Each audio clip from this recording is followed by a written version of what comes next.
ମୁଁ गोटे झियो मोर जन्म गोटे घरे हेला जेउठी मते स्नेह मिलिला।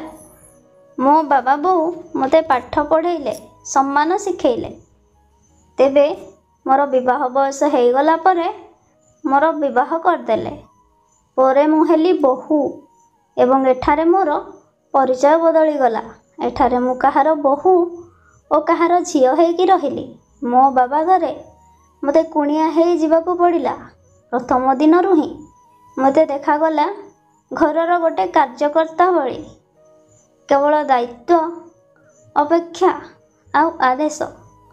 मु देखिली जेउ घरे मु बहु हेकी आसीची सेठी मोर निजस्व बोली किछि परिचय ही नाही।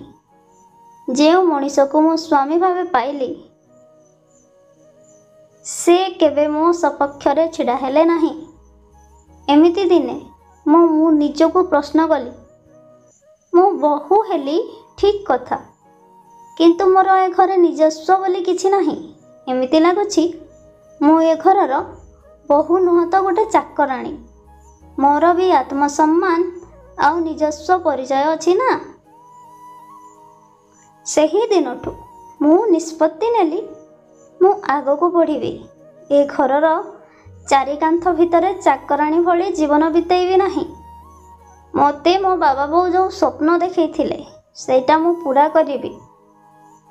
मु घर काम सारिबा परे पाठ पढ़िबा स्टार्ट कली। +2 परे मो बाहाघर हो जाइथिला। मु मो सासू ससुर घरु सासू ससुरंको अनिच्छा सत्वे ग्रेजुएशन कंप्लीट कली।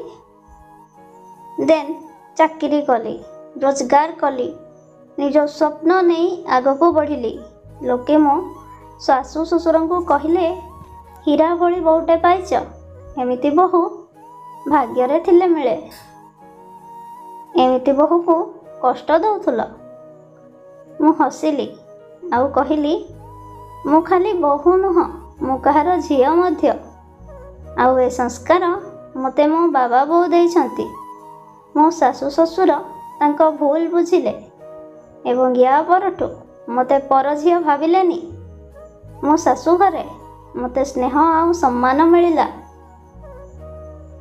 एही गप जदि आपण मानक मन को छुईला भल लागिला तेबे लाइक करंतु शेयर करंतु एवं एमिति अन्य गप सुनिबा पाई रश्मि वॉइस चैनल को सब्सक्राइब करंतु। पुणी देखा हबो एमिति ही आउ एक कहानी सहित।